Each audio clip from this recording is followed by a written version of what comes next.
Hello!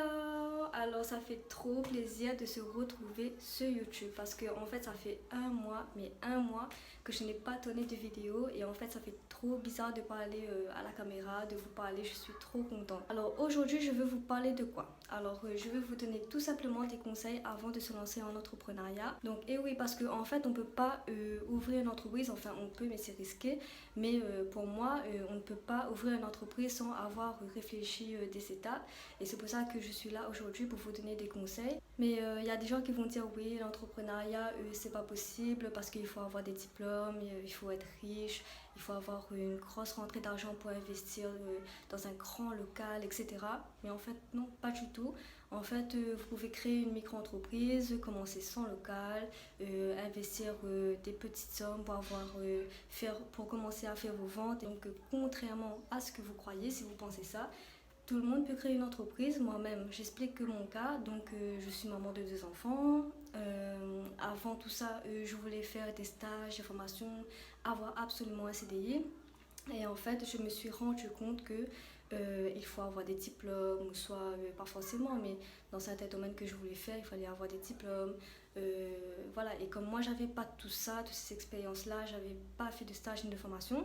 Quand j'ai commencé à apprendre l'entrepreneuriat, c'est là que ça m'a tilté. Donc j'ai commencé à faire des recherches et tout.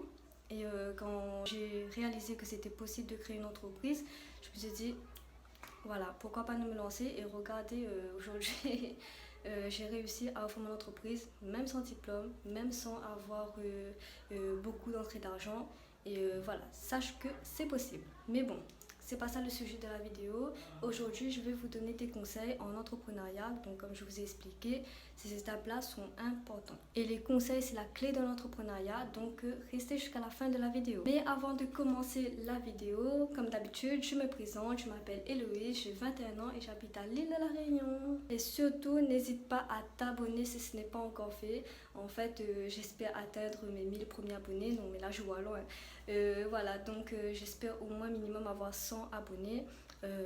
Voilà, j'espère que ça va bien évoluer avec le temps. Je suis patiente, ça va venir petit à petit. Mais s'il vous plaît, abonnez-vous pour m'encourager à faire d'autres nouvelles vidéos. Donc on commence tout de suite avec la vidéo.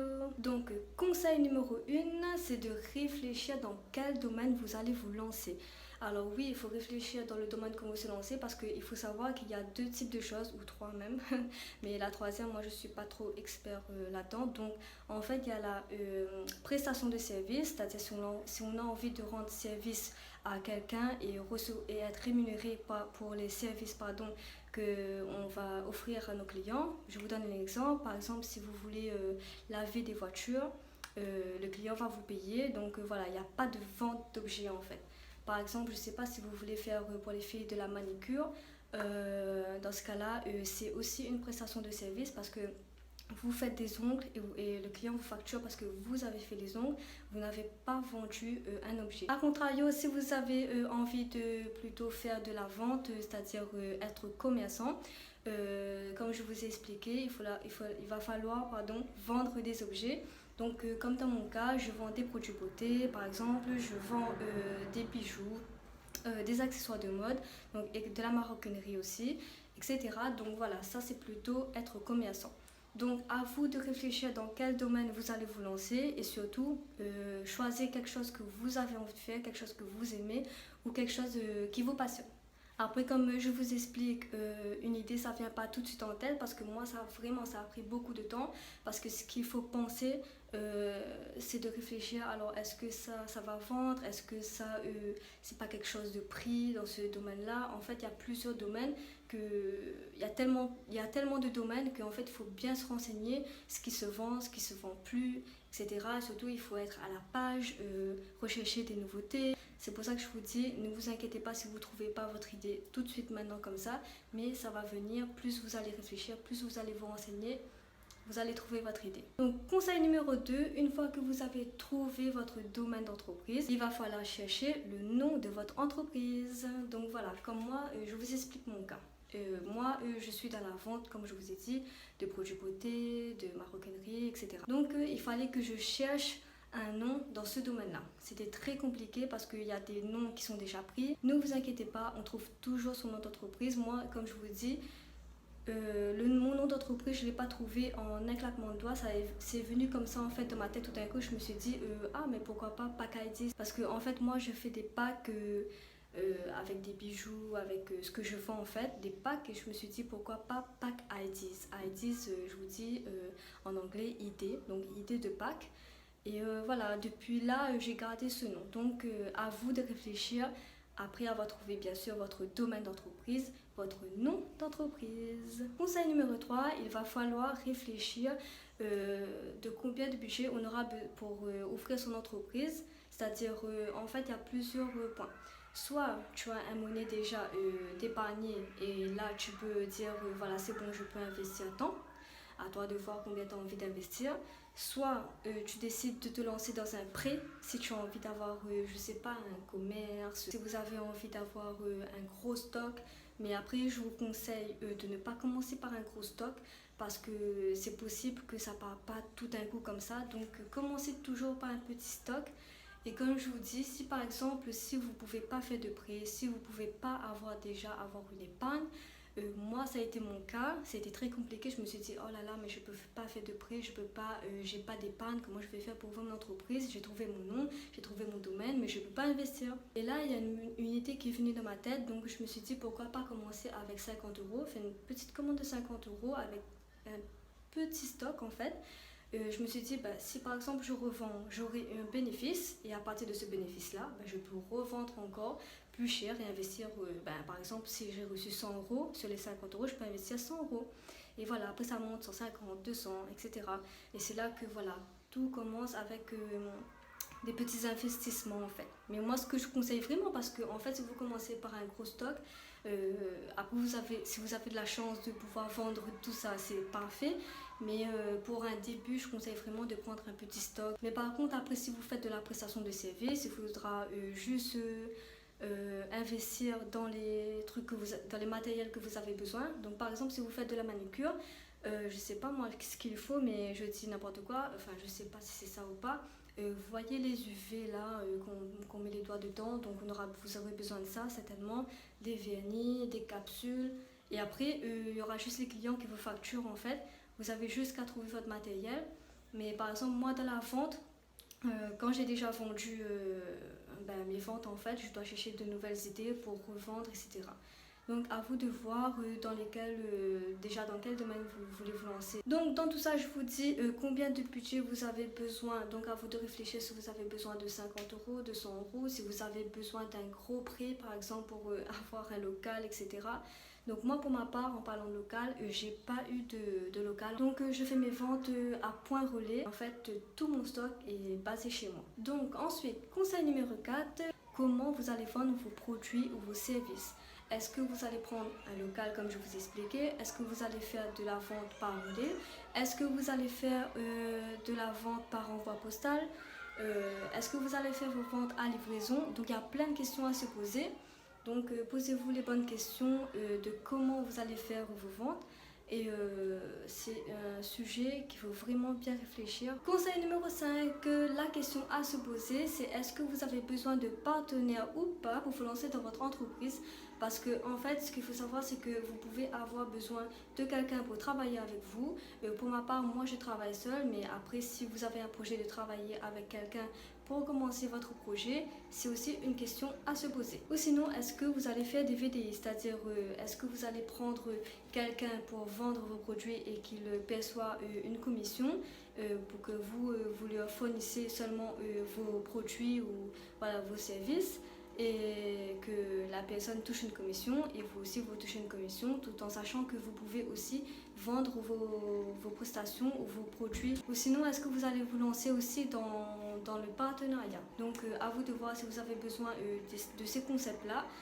Par exemple, si vous avez besoin de quelqu'un pour travailler avec vous, est-ce que vous avez besoin d'un VDI ou est-ce que vous avez besoin de faire des partenariats? Donc le conseil numéro 6, c'est de rechercher ses fournisseurs. Alors ça, c'est une étape que ça a été compliqué pour moi parce que en fait je pensais que c'était l'étape la plus facile. Je me suis dit voilà, je vais rechercher sur Google fournisseur de maroquinerie, fournisseur voilà, dans mon domaine quoi. Et en fait, je me suis rendu compte qu'en fait, c'est pas du tout simple.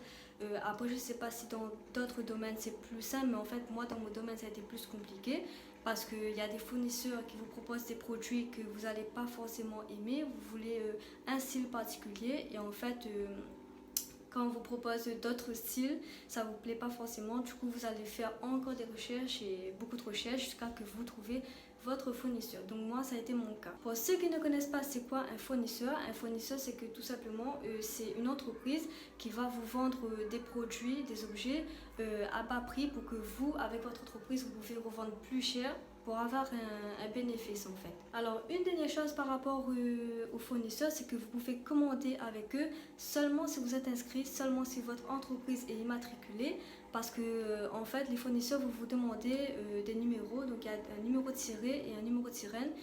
Si vous ne savez pas, demandez-moi en commentaire, je vous expliquerai ça en bref en commentaire. Mais voilà, sinon ça, sans ça, vous ne pouvez pas commander avec eux. Vous allez commander en particulier, mais voilà, c'est des prix qui ne sont pas pareils que les fournisseurs. Les fournisseurs, c'est fait exprès pour que vous achetez à bas prix pour revendre vos produits plus cher. Donc si vous n'avez pas compris, n'hésitez pas à me le redire aussi en commentaire et je vous réexpliquerai ça, voilà, en bref. Alors, conseil numéro 7, c'est qu'il faut se renseigner sur les aides qu'on peut avoir. Parce que oui, en fait, moi, je ne savais même pas déjà qu'il y avait des aides. Voilà, parce que pour mon cas, je ne travaillais pas à ce moment-là. Donc, je me suis dit, peut-être que je ne vais pas avoir de prêt, etc. Pour ma part, je n'ai pas demandé de prêt parce que je ne voulais pas aussi me faire un crédit sur mon dos. Et surtout, je trouvais que voilà, il fallait avoir à rembourser tous les mois. Et je ne voulais pas arriver à là. Et surtout, je voulais commencer à investir petit à petit. Et du coup voilà, je sais qu'il y a une aide à La Réunion. Après en France et dans d'autres pays je sais pas, mais à La Réunion je sais qu'il y a une aide qui s'appelle l'ADI. Je pense qu'il peut y avoir en France, hein, mais je suis pas sûre. L'ADI, donc en fait ils aident les personnes même qui travaillent pas pour faire leur prix, par exemple pour avoir leur véhicule pour leur entreprise ou soit pour avoir votre stock. Voilà, donc si vous voulez demander un prix, si vous avez vraiment de quelque chose, un gros projet à mettre en place, vous pouvez demander un prêt à l'ADI. Donc je sais qu'à La Réunion il y a des aides du département, donc il faut se renseigner, des aides du EA+ aussi également, et aussi des aides également de la CAF. Après du Pôle emploi j'ai essayé de demander, mais ils m'ont pas forcément donné d'aide. Ils m'ont proposé l'ARS, mais en fait l'ARS il faut que vous avez déjà travaillé, donc moi je n'ai jamais travaillé. Donc j'ai pas pu bénéficier de cette aide là. Donc le conseil numéro 8 que j'ai à vous donner, c'est de vous former pour ouvrir votre entreprise. Sachez que ce n'est pas obligatoire parce que moi-même je n'étais pas du tout formée. Le Pôle emploi, etc. Enfin ils m'ont demandé à ce que je suis formée et je leur ai expliqué que non parce que j'ai déjà fait mes recherches personnelles de mon côté. Donc si je vous dis que c'est facultatif, ça veut dire que vous pouvez faire vos propres recherches sur le net en fait.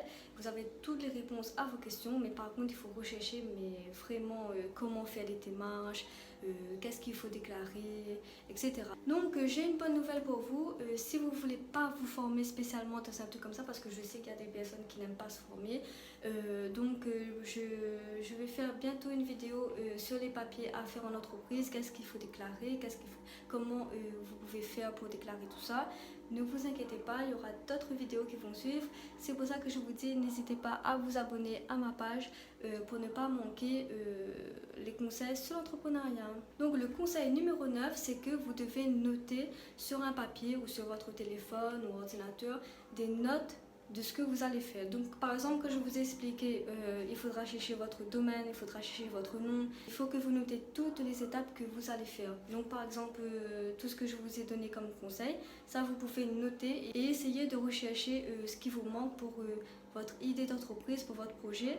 Donc ça c'est très important, donc moi je l'ai fait que ce soit pour trouver mon domaine, que ce soit pour calculer l'argent que je pouvais avoir si par exemple je commandais avec des fournisseurs, combien je pourrais investir pour ouvrir mon entreprise. Toutes les questions que je me suis posées, j'ai écrit et ça m'a servi parce que en fait à un moment donné, si vous notez pas, vous allez oublier ce que vous allez faire, vous allez être perdu en fait.